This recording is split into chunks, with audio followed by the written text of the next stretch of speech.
All right. Hi, guys. My name is Ryan. I'm one of your classmates studying working on my master's in special education with GCU. I'd like to go over the professional disposition survey and create a video. And I'd like to start with number 1 and then work my way through 2 and 3.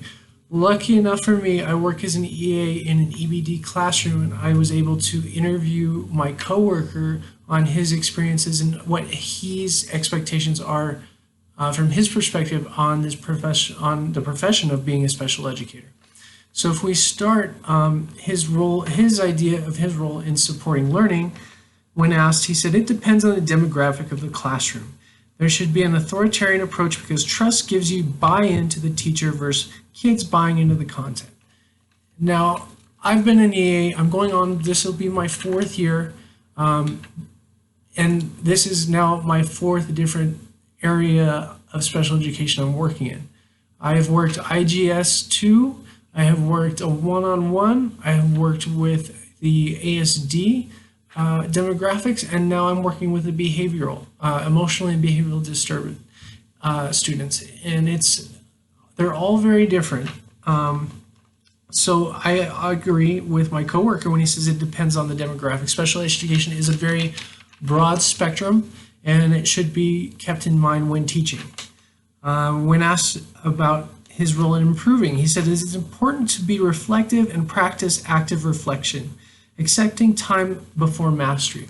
So what he explained to me is the first year he became a teacher, he had his degree in special education, and he had his content down. He had the day plan. The things he was not prepared for were things like how to do an IEP, how to do an FBA, and how to put together a BIP. The paperwork, he stressed, is something that was not taught to him, but he learned to improve through mastery and trial and error, and failing, leading to progression. When I asked him about his stance on planning, he said it's good to have a rough plan of the structure of your day. However, the need to respond to fluidity and purpose as a special education teacher is important. You need to have a plan, but understand that it can change. We have a semester of content planned out. Some days the book gets open, some days we get through 3 chapters, and some days we don't make it past 9:30 in the morning because there's so many breakdowns happening. So planning, we should always be prepared with a plan, but also always be prepared to change that plan, because we should never be sure that it's going to be successfully or go as planned. The best practice, again, coming from my coworker, he said it is to follow current evidence-based practices, which aligns nicely with what I'm learning in this class. Upholding professional expectations, he said, be firm but fluid.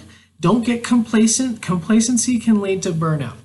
I see this already as an EA with teachers that have had enough because the kids have taken the reins of the classroom and the teachers have given up. And it's sad.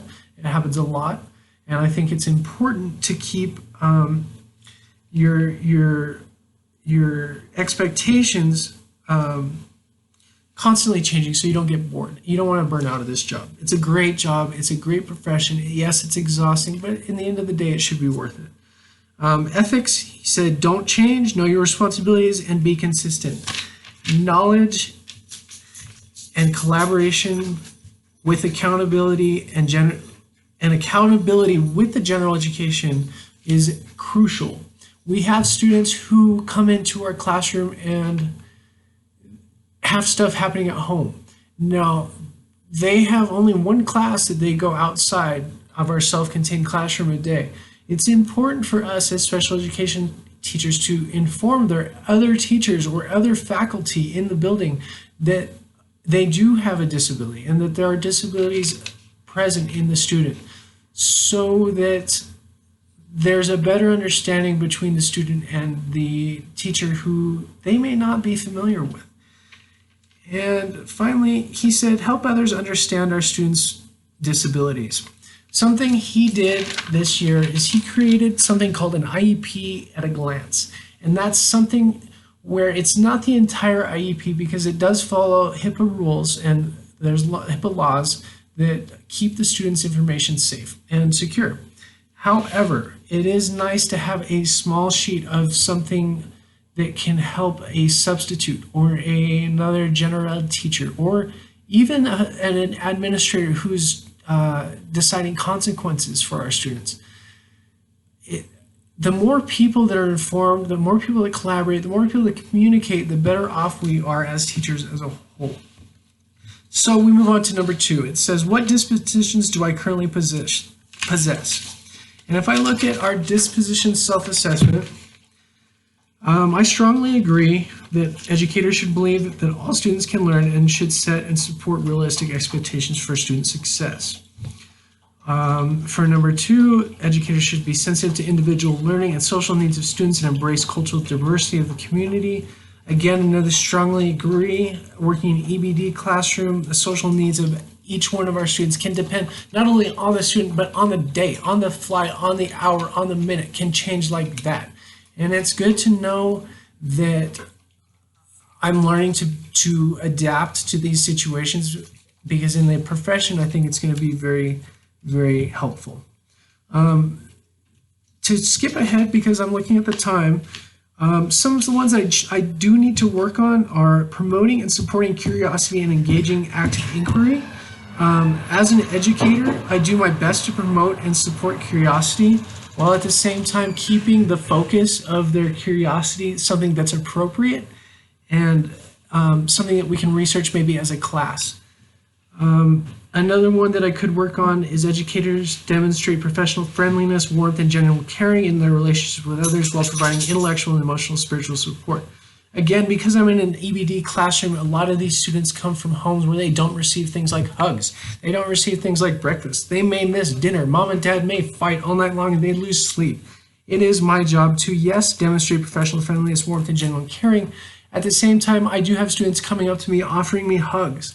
Sometimes, most of the time, it is a boundary that needs to be discussed with the student, that hugs are not always the appropriate way to show that you care about somebody. As far as the rest of the dispositions on this sheet, I strongly agree with all of them. I feel like I have my own personal dispositions align pretty well with them. And then finally, we have number 3, what effect can personal bias have on expectations that teachers have for their students? Personal bias, going back to the general education community, can completely destroy a student's efficacy and their belief that they can do well. If an adult sees a student as being a problem child and that becomes their personal bias, the student may start to believe that that is who they are, and that's damaging not only to the student and to the teachers, but to the relationships between everybody involved with the student.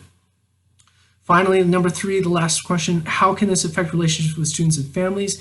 If we as special educators do not understand our students, when it comes time to talk to the parents of our students, the families of these kids know them better than anybody else. And we need to be able to listen to what they have to say, because they have the most input and will provide us as educators the most information we can possibly ask for, that will help us make connections, personal connections, and academic connections, so that we can further their learning and do our best to create a safe, collaborative, functional learning environment. Thank you for listening, and I look forward to your responses.